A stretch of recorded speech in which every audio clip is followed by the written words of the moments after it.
గైనికోమాస్టియా surgery తర్వాత ఛాతీ మీద కానీ ఏమన్నా మార్క్ అంటే చేసినట్టు ఆపరేషన్ అయినట్టు ఏమన్నా మార్క్ కానీ స్కార్ మచ్చ కనిపించే అవకాశం ఉందా అని చాలామంది పేషెంట్స్ అడుగుతూ ఉంటారు. ఇవాళ దాని గురించి వివరించబోతున్నాను. పూర్తిగా మొత్తం వీడియో అంతా చూడండి. I'm doctor Jagadish Kiran, consultant plastic and cosmetic surgeon. Gynaecomastia సర్జరీలో we remove gland and fat అంటే క్షీర గ్రంథులు అలాగే ఫ్యాట్ కొవ్వుని రిమూవ్ చేయడం జరుగుతుంది. ఛాతీలో ఎక్కువగా అక్యుములేట్ అయిన ఫ్యాట్ అండ్ గ్లాండ్ అది ఏదైతే ఫీమేల్ అపీరెన్స్ ఇస్తుందో అదంతా రిమూవ్ చేస్తాం. మన చెస్ట్ స్కిన్కి చెస్ట్ మజిల్కి మధ్యన ఉన్న ఇవన్నీ రిమూవ్ చేయడం జరుగుతుంది.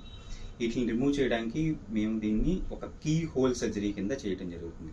అంటే చిన్న రంధ్రం నుంచే దాన్ని రిమూవ్ చేస్తాం. అది ఒకటి ఆర్మ్ కింద ఇస్తాం.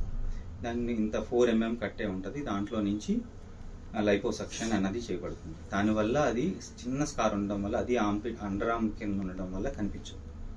అలాగే గ్లాండ్ రిమూవ్ చేయడానికి మన నిప్పుల చుట్టూరు బ్రౌన్గా ఏరియా ఉంటుంది, దాన్ని ఏరియోలా అంటాం. దానిలో ఒక 1/4 సర్కంఫరెన్స్ అంటే ఒక 1 cm చిన్న కట్టించి గ్రంథిని రిమూవ్ చేయడం జరుగుతుంది.